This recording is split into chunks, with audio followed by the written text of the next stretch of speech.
Okay, folks, Jeff here. Okay, folks, Jeff here, and I'm just happened to be in a park, animal park, and I got the sign here. And the important thing is here, it's just in the middle here, where it says it's got a flag, right?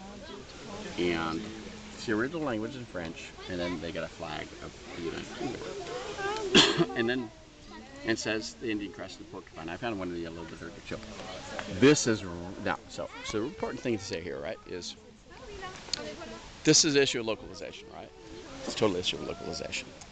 So localization, what we say is, we should have it back out here, make sure the thing is backed off. So in localization, we say we should use a flag to indicate the language.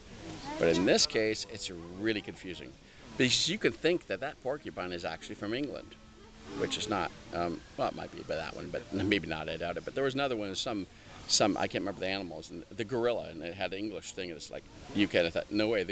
I was confused because I was thinking the gorilla isn't from England, right? That's or UK. It's not at all.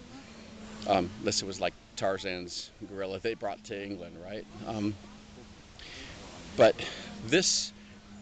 So I think that I was explaining to my son why this. He says, I said that we have websites, and you have websites. You put the little language flags, and you click on the website and the flag, and you see it in different languages. So this is what we call it localization. So you get the flavor and the specific thing, da da da, and all that stuff.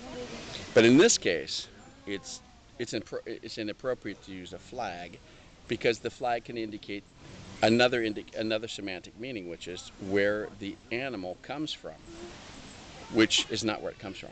Now you'd have to look elsewhere in the I'm not sitting in front of the thing anymore, the sign, but it may say where it's from, but it can create some confusion to people, thinking that it's from England.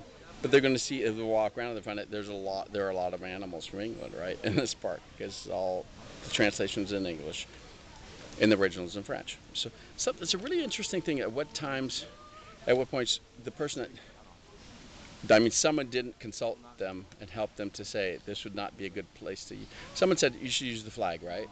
But they didn't say you shouldn't use the flag in your context because your context would make people think that it's like the animals coming from that country. And see, there would be good to actually.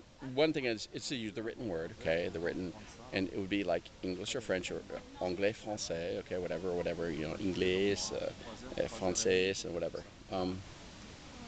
And but the thing here is, and because the country name would be different, right? Or the language name is different from the country name, so that comes up differently. But here I would say in this case, don't put anything. Just if the people can read in French, they read in French. If they can read in English, they read in English. Just whatever, right? Don't worry about it. Just avoid the problem. Avoid the geography problem completely. So that's my word share tip of the day. I don't know if it's a tip, but it's just a thought of the day. All right, take care.